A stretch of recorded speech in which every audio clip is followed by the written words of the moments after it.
well, you can get E. coli from spinach. And I'm like, where do you think it came? Do you think the spinach like hooked out the E. coli? Like, I don't. Oh my And these gosh. are like intelligent people.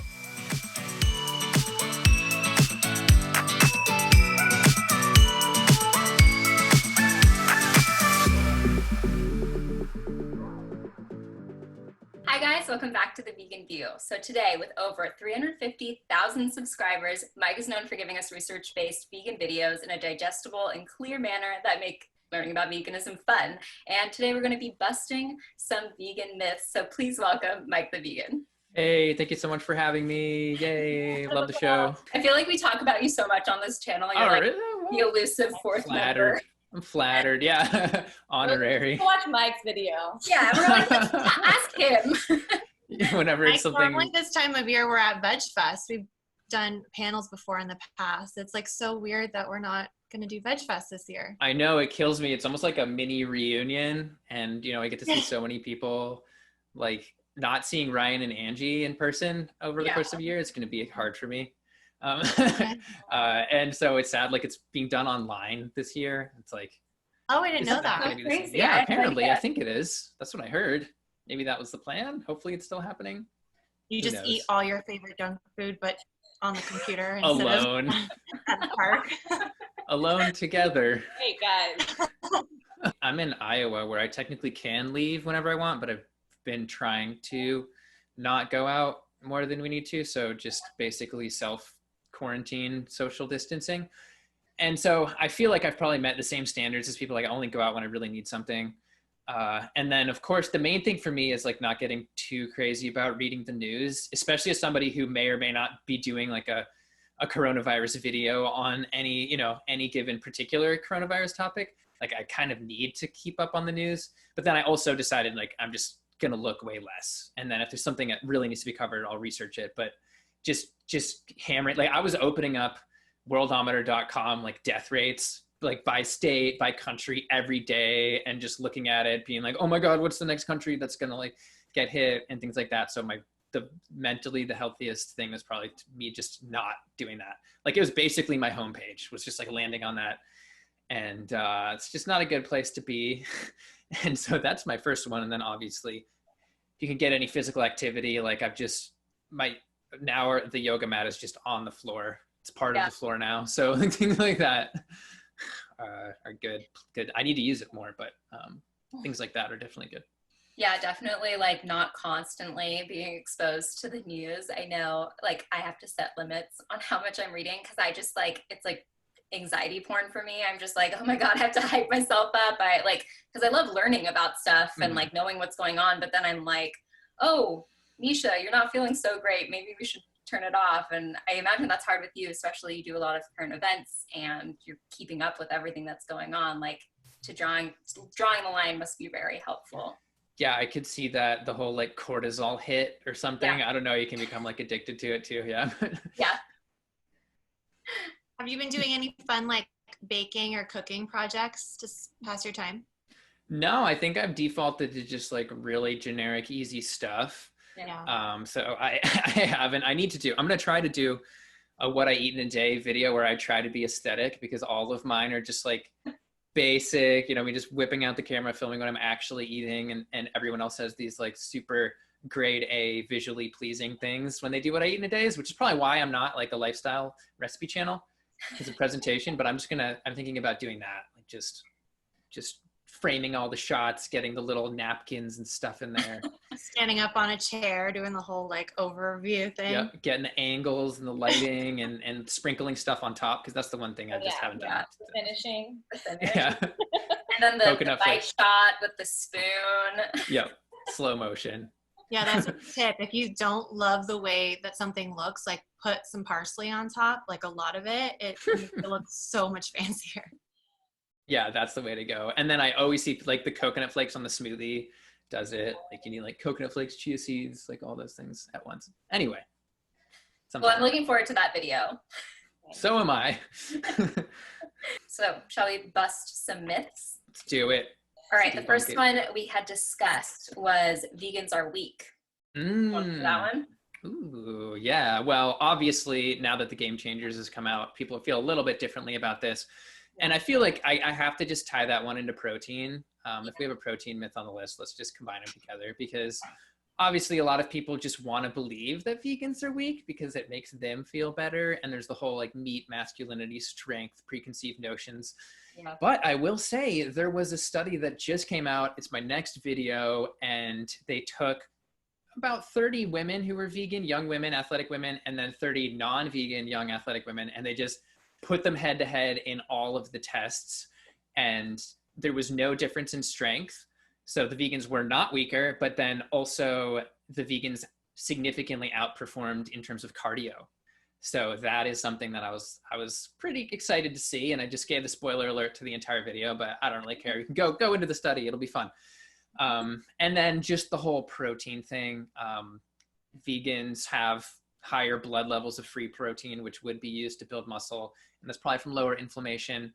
And it's also just a healthier state. A lot of people don't realize that higher inflammation is just, higher blood protein is associated with lower mortality.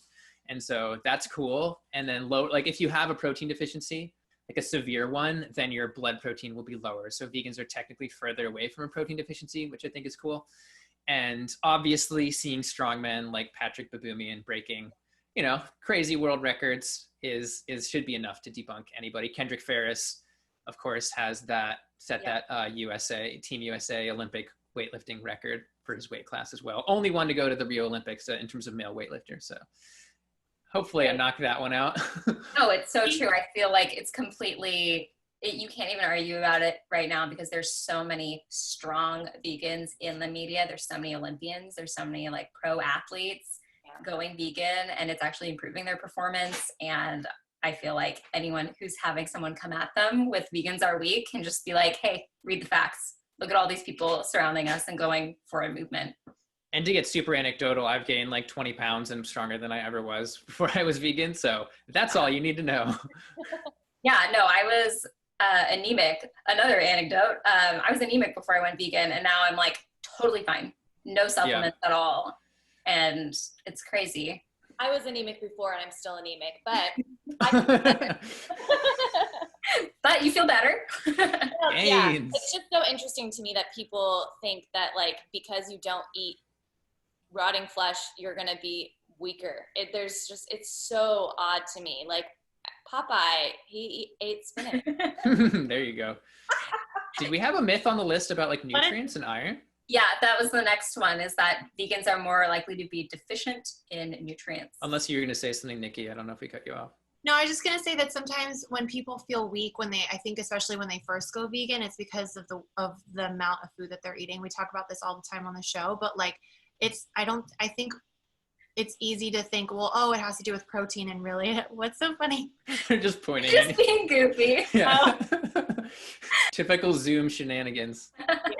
No, but I just think it's like you're not eating enough, or you're not eating like a good combination of whole foods. And if you're feeling weak, I think it's generally just like try eating a little more, Yeah, such a good point. I'm so happy you brought that up. Yeah, that's my favorite point in the world. I talk about it all the time, and while we're talking about the nutrient idea, the myth that vegans can't get enough nutrients, I always just say 2 days on Chronometer, even a day on Chronometer or Chronometer, however people say it. You can just for free see how many calories you're eating. And if it's 1,200, then you know why you have absolutely no energy.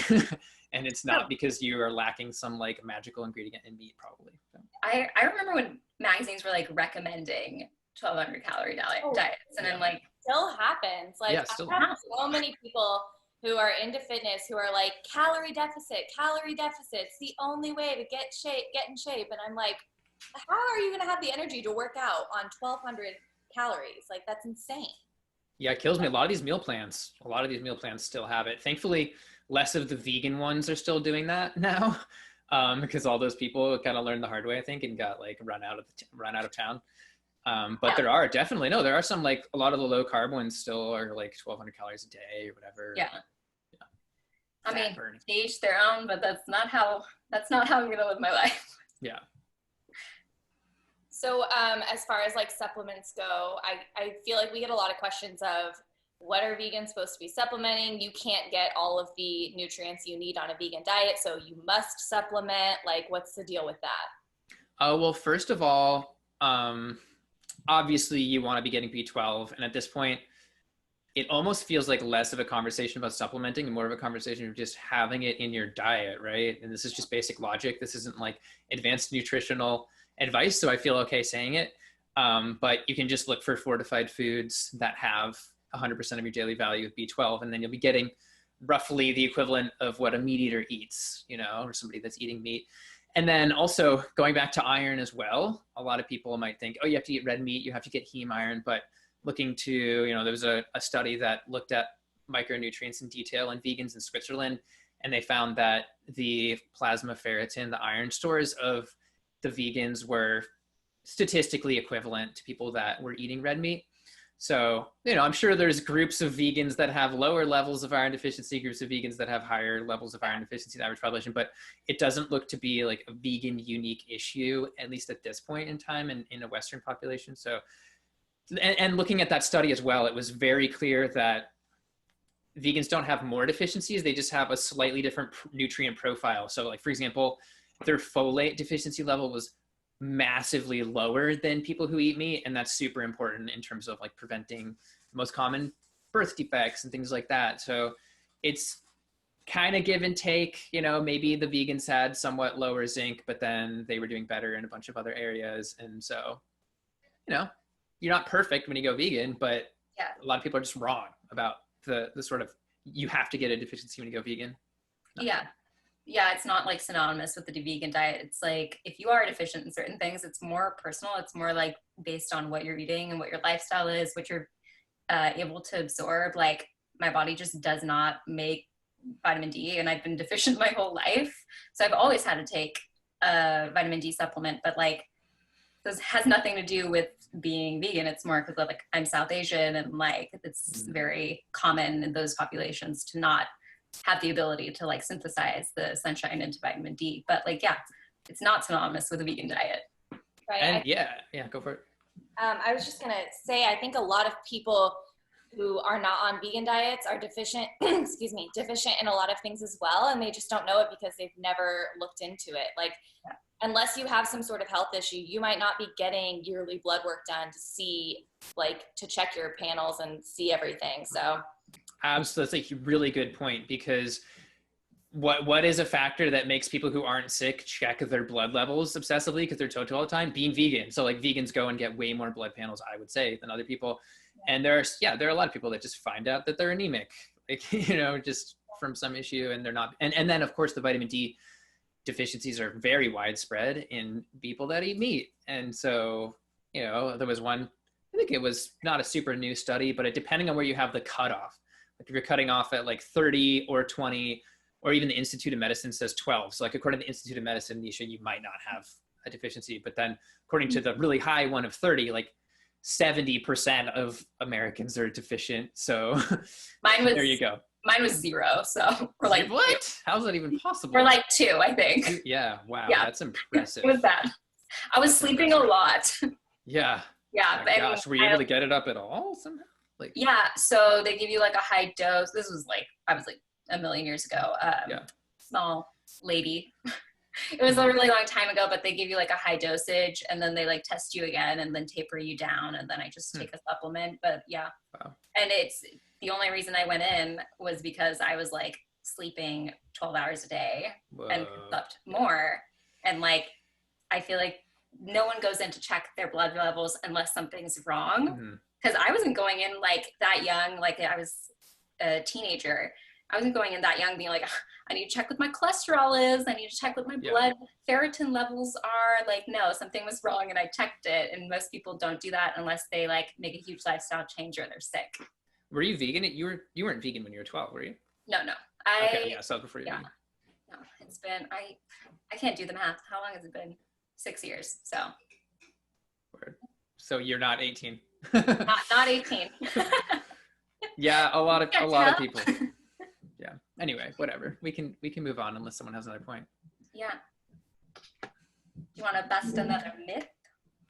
Or we could talk about the corona stuff if you want. I mean, there's some just like basic corona things I think people are, and we won't touch on it for too long because I know some people are fried on it. Yeah. Like, I have like a 50-50 mix of, I have like my audience, like part of them just wants all the corona information, and then part of them wants to not hear about it at all. And they're like, I feel like that's me just in one person. Like there's part of me that's like, I need all of the information. There's another part of me that's like, la, la, la, la, la. Yeah. Oh yeah. It's like an emotional slingshot or boomerang situation. Yeah. It really is. Yeah, let's like sprinkle in a little corona in the middle. Why not? The one thing I think is really interesting, and I went on Chef AJ yesterday. She's really funny, and yeah.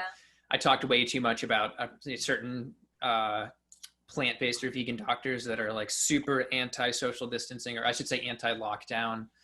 And so there's like a really interesting phenomenon of like within, of course, veganism is like a massive spectrum, but within veganism, you have people saying like, we shouldn't be social distancing. People should be getting out there. Like the economy matters more, and we're pushing toward like communism like this. And like, it's really an interesting thing. But, and then also a point that keeps happening a lot is that it's equivalent to the flu. And I just have to mention that it's not equivalent to the flu at all. Like our highest flu season throughout the whole season, which is like 5-6 months, we'll see like 60,000 deaths at most.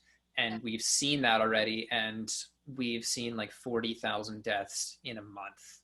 So, and that's with all of this social distancing in place. So I just want people who still believe right now that it's basically the flu, to just not believe that. And then also the idea that only older people die from it, or people that are on death's door, is what I actually I heard a doctor say who was not vegan actually. And that is just so not clear. We've had people who are, like super healthy nurses doing like, I don't want to say super healthy, but healthy enough to do like super long shifts and then getting it and having horrible babies, like middle-aged people who are active and healthy. Yeah.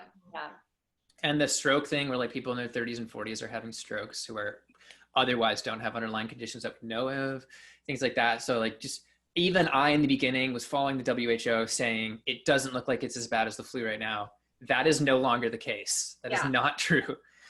Yeah, like I know a lot of physicians who are doing updates on it, like on YouTube will be like, this is the date that I'm filming this. It changes every day. Like even what they're finding out about like its effects on like the arterial wall and the damage that it causes and just like the way it affects the lungs is new every day because it's such a new virus. Like you can't know everything about it right now. Like we can't be expected to just know that it's safe or know that it's what it's doing to the body.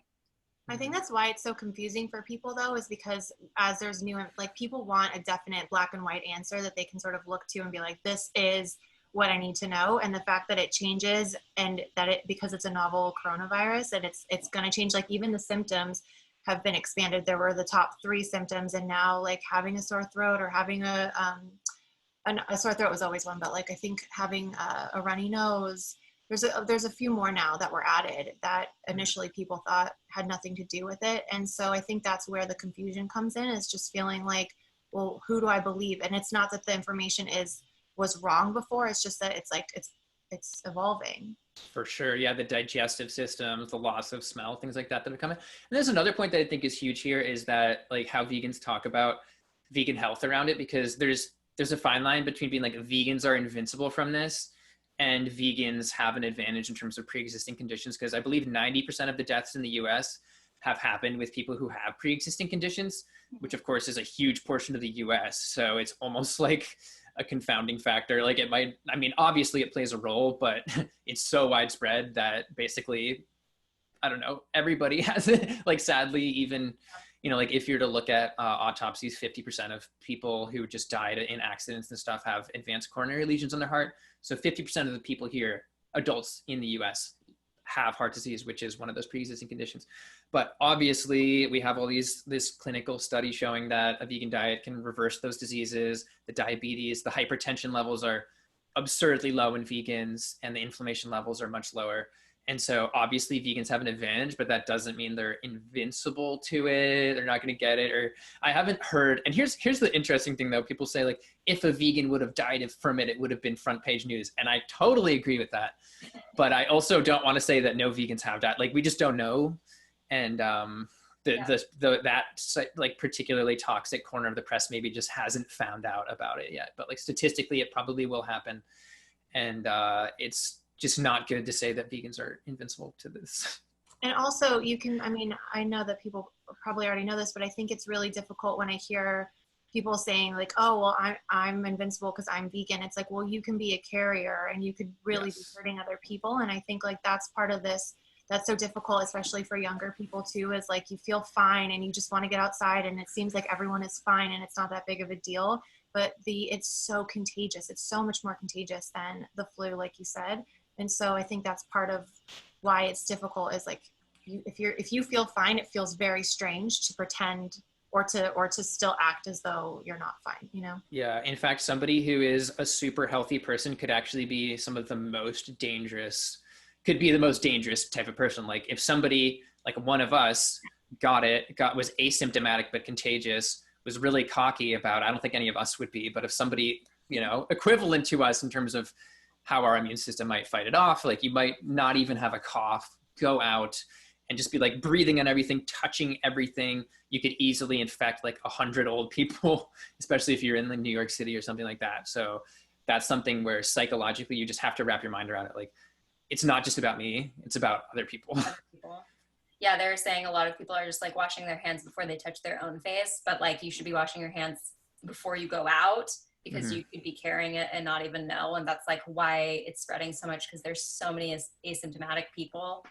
Yeah. And that's the trippiest part about it. Like you just don't even know. Yeah, like I have a little like old rose water spritzer that has like 70% alcohol in it. And like even before I pass somebody the credit card, I spray it. Yeah. Because otherwise you could just be infecting them, you know? Yeah. Things like that. I love that you mentioned toxic press, because I feel like that's part of like what induces a lot of anxiety for people around this. There's so much misinformation out there, and like what sources do you find to be credible? What sources should people be kind of like not paying too much attention to? That's a really hard one, because even within any given network, there can be like thirstier or more level-headed articles. Like you might see some CNN articles that are super thirsty and just blowing things out of proportion, but then like it's important for people to maybe hear what Cuomo's experience was so they can like get an idea of what the actual experience is of having it. I've been impressed with, for example, like The Intercept covering the slaughterhouse issue and the workers being told to come into work even if they have the virus and if they don't have symptoms, which is crazy, clearly. Which is like, what? Yeah. And so, I mean, in South Dakota, like over half of the cases maybe it still is, maybe it isn't, were from that one slaughterhouse. And so that was either, I talked about in a video, either being super unethical toward your workers, which we already know happens, and we have that documented, or maybe the off chance that somehow like a certain portion of pigs or cows are able to carry this, which I'm like knocking on wood being not true. But either way, we know that they didn't keep people, like that one in South Dakota gave people beard nets as masks, which is completely insane. Like you can just blow right through them. What's the point? So there's lawsuits around that, which is good, but you know, all across the U.S. Anyway, they've done a good job of covering that. And then I don't even know, just you have to just gauge the article, because it just depends on even the author within some certain network. But I don't know. Right. It's hard. It's tricky. And for people who just like sit at home and watch the news, like they're just absorbing so much information from so many different people. And there have been misinformed reporters saying stuff on the news. Like I've seen clips of it going around. So it's frustrating. Yeah. Or a certain person's, you know, kind of encouraging the idea of injecting disinfectant directly in your body. Things like that are not good. What a time to be alive. Yeah. I remember I woke up and it was like, I picked up my phone. It was one of the top news stories. And I was just like, and we're putting the phone down today. Yeah. Yeah. So, yeah, let's just say that the news can be as toxic as injecting yourself directly with Lysol. So. I'd love to hear a little bit about, like, let's say you do want to learn about something like the coronavirus. What is Mike the Vegan's like research routine when you're going to start learning about something new? What websites are you going to? How are you getting information? This is funny because this is people rarely ask me this question, but 3 out of 3 of the last interviews I've done, people have asked me this. So there's Oh. any topic, and then there's the coronavirus topic. So I approach them slightly differently because the coronavirus has very few peer-reviewed. There are ones, but there's very few peer-reviewed studies on it. A lot of them are like preliminary research. But with that, I basically try and just glean. I sadly have to work from like press articles, like WHO releases, things like that, and then back to the research. But normally I'll try and come more from like PubMed upwards and then try and skim those types of articles in case there isn't anything else, in case I miss something. Like I don't like necessarily starting at a Dr. Greger video because I don't like to copy him too much, but I end up including, you know, his train of thought sometimes and try and credit him for that. But I like to dig through the research first, going through PubMed. But then a lot of times, like you're just researching a topic, and even if there's like a live science article, they will be posting, they'll actually link directly to the study, and you can go to that. And so I'd like to go to the initial source, the original source of information, instead of those secondary sources, the primary source. But right now, sadly, like with the coronavirus, you can't necessarily just search PubMed because they're not on there. Yeah. You know, you have those weird like non-peer-reviewed journals that people have, like that's the only place they can get it out. And so I look through those. I look through all of the, you know, more credible news sources on what's going on, and then dig to the studies from there, you know, listen to quotes from the experts, stuff like that. So. Okay, so it's kind of like the opposite with the corona. You're like having to go from these secondary sources and then like find your way to like the research. Yeah, it's just kind of the nature of the beast in this situation. But thankfully, they've been pretty good about it, and there's been definitely a higher rate of reporting directly to that on that research than there is normally talking about random stuff. So. Okay, but you were saying that when you approach other videos, like when you're making your other vegan content, you do it the opposite, kind of a little bit different, or? Yeah, like for example, I'll probably make a video on gout, which probably won't get that many views, but it's been requested for years. And I know a lot of people with gout, so don't say that. I'll send it to all of them. I'll do it, yes. All my views will be through NISHA.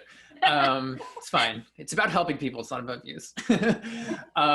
So I would definitely probably start with like PubMed, type in all the combinations of gout and vegan diet, plant-based diet in general, like plant consumption, fiber consumption, just do all of the things, inflammation and gout, all of the connections that there possibly could be between like benefits of a vegan diet and gout. And I also am aware that there's some studies already just from seeing them over time. So that's how that'll start. And then I'll probably, as a last ditch effort, go to nutrition facts, because I like to not be influenced too much by Dr. Greger's train of thought. And so I try to look at that last to make sure I didn't miss any major pieces. So. Right. That's really neat.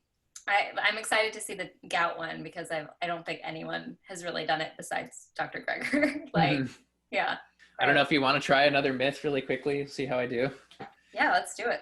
Next myth we're going to bust is vegans kill more animals through crops. Is that true? Yes. No, I'm joking. That's it. Yeah, we've got that. That's it. Yeah, it's not a myth. No. Bye. It's something that we get a lot, especially from the carnivore community, because they're desperately looking for moral high ground constantly. And so there's the general thought of there are these harvest deaths in grain harvesting. There's just managing, you know, pest death and managing plants in general.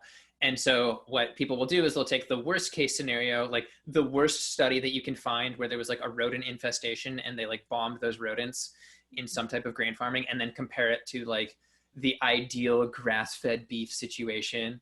And which is completely insane, because obviously you could just compare it to the most ideal veganic farming situation where there are 0 deaths or roughly 0 deaths. And then it's also in that situation, they're also saying that like a mouse life is equivalent to a cow life, which is a vegan debate, you know, vegans debate among those things. But in my opinion, there's a clear like sentience gap there. But obviously most of the grain in the world is being produced for livestock. So right there, vegans are already winning in terms of just producing meat requires a massive amount of grain, a massive amount of harvest deaths. And then you also are purposefully, intentionally killing the animal. And so of course, being vegan is about trying to be better, right? It's not necessarily about being perfect. And so if you can just reduce those deaths, then you're doing good. No one is ever going to reach 0 deaths. Like just, even if you get on like a bike because you're afraid that you're going to hit some animal in a car. Like you could still be killing a lot of insects. Like there's no such thing as perfection. And so, but the point that I'm most excited about is developing farming that's more veganic, that is going to be harming a ridiculously low level of animals. And like, greenhouse grown things could theoretically kill 0 animals. But the main point is people purposefully killing animals that are then also killing a ton of more animals through the same way that people are claiming that vegans are killing animals with the harvest deaths. And so it just doesn't hold up. I think people forget that, or just don't know that more than 2/3 of the land that we use for agriculture is to grow food to give to livestock or to raise livestock. So a lot of what we are able to eat, like the amount of animals that are killed in the agriculture that we end up eating, is so much less than the grains, like you said, that are given to the livestock that we then eat. It's not even comparable. Yeah, and the fact that we raise and slaughter at least 50, possibly 70 billion chickens alone.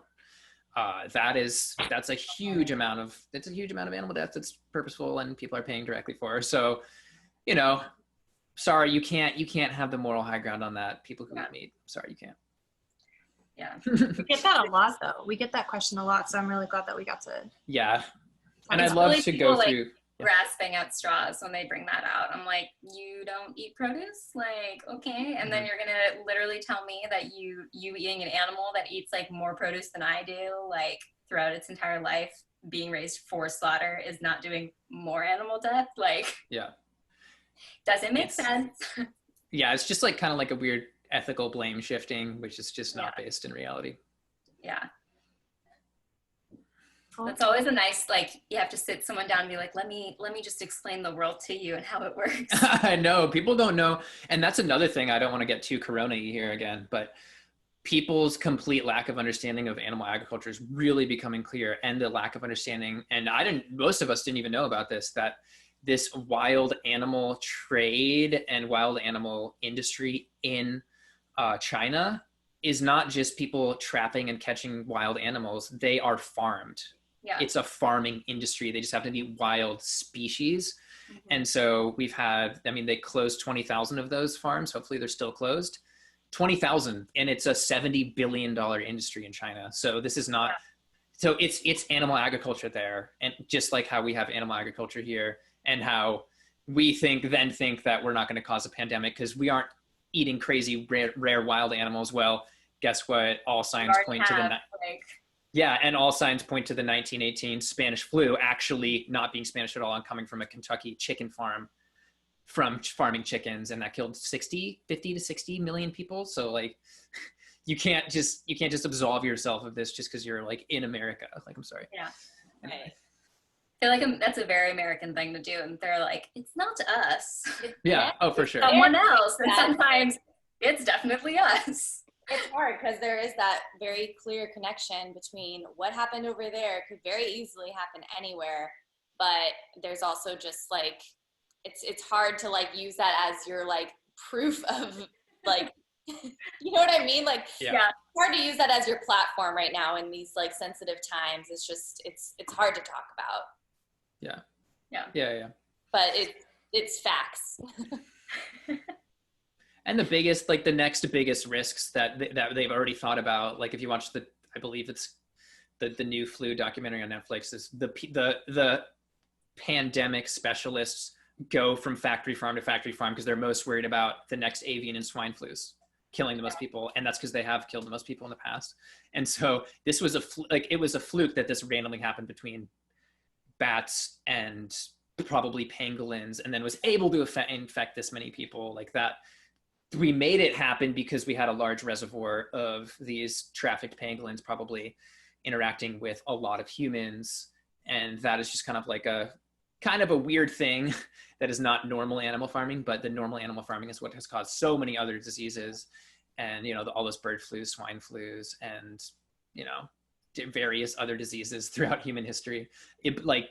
AIDS was probably, the HIV virus was probably from hunting monkeys. So things like that. Yeah, and like even things with I know whenever this gets brought up with people who aren't vegan in my life, they're always like, well, you can get E. coli from spinach. And I'm like, where do you think it came? Do you think the spinach like pooped out the E. coli?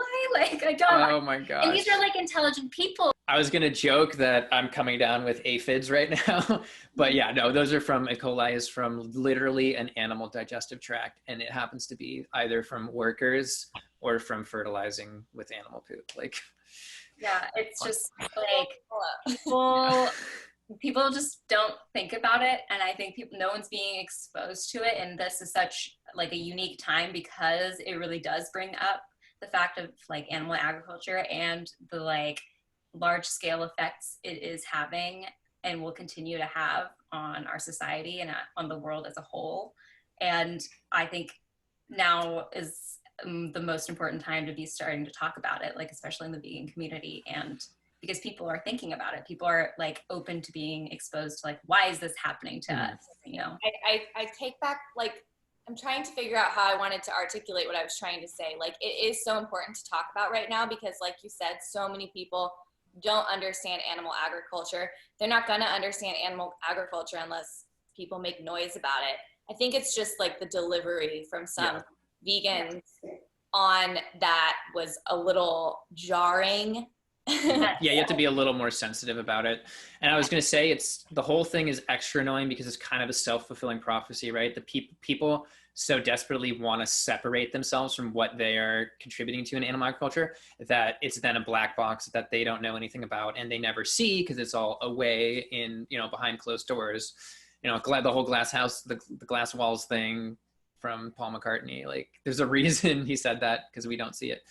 And if they did have glass walls, then they probably wouldn't exist, at least to the same extent that they do. And so that has led to them not knowing about animal agriculture.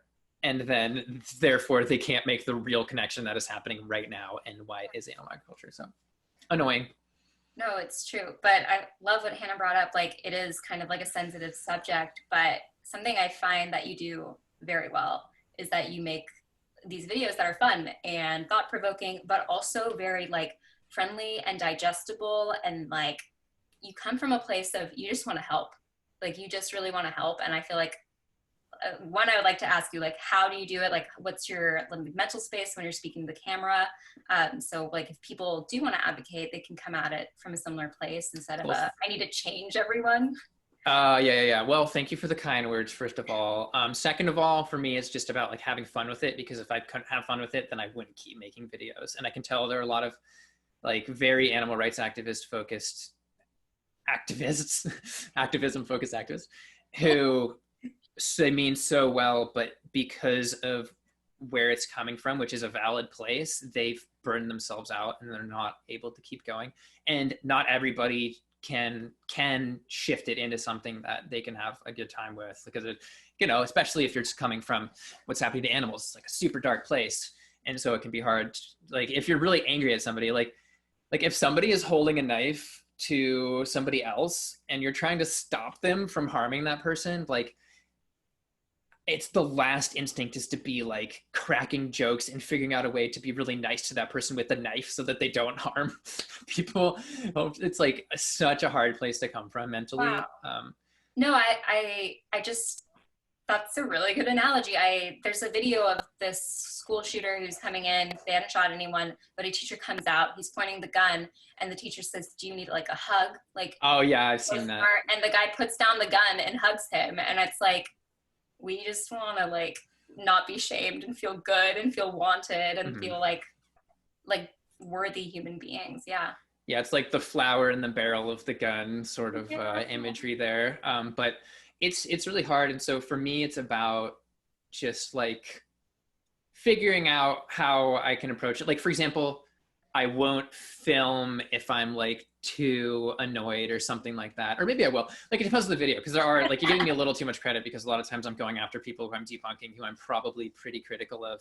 But it's like kind of playful, Yeah, I try to never be mean.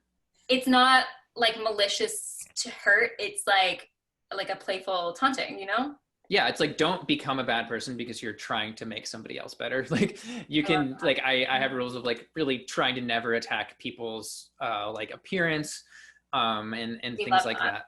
Yeah, and a lot of people still do attack people's appearance. I mean, there's a whole channel that just attacks vegans' appearance out there. They're well aware of that channel. Oh, not a healthy space to be. They love us. Really? Oh man, yeah. Well, they have no valid ground to stand on. Yeah. So haters gonna hate. Haters gonna hate. They're energy vampires, is what I call them. Yeah. No, but I love that. That was a really beautiful way to put it, and to put coming at activism. Yeah, and I just don't, I want to believe that everybody has like the personality where they can do that, but you still have to just figure out a delivery method that is like energetically good for you, something that you like doing, or you can have at least some fun with, or that you like have a continued passion to keep doing, because otherwise you're gonna get burned out or just not make it. Well, thank you for taking the time to talk with us. We've been dying to have you on, like, just took a pandemic, as we've been saying. Yeah, the Zoom, it's funny how the Zoom stuff has just happened, and now like it's just changed the way people make videos and stuff like that. But yeah, I'm so happy you came on. And did I just say we came on? I meent to say I came on. You and the mask in the background. Me and Guy Fawkes mask came on. Staring at that the entire time. The royal we. I have been looking at the mask. It's been looking at you too, Nisha. It honestly feels like it is. It looks kind of like it's winking at me, and it's like leering at me in a way. Oh, it's because there's like the frets, the black neck is like acting like an eye pupil. Exactly. Yeah. I'm sorry. Hannah, do you see it? Well, now that we've sufficiently scared everyone from watching the end of this video, thank you so much for coming on. We're definitely going to link everything we talked about down below, as well as Mike's channel. Just what a wealth of knowledge, everything there. Like, your questions, he can answer them, and you're gonna have fun watching those videos. Thank you so much for coming on with us. Yes, thanks so much for having me. I'm glad to be an honorary, unofficial, occasional member of the View. Vegan View. You are. You're honored. We are you. What? Yeah, what other Yeah, view? it's us four. It's always been, right? Awesome. Thank you guys so much for watching. Please be sure to subscribe to this channel, give it a thumbs up, and give us some comments down below. What do you have to ask Mike the vegan? All right, bye. Bye.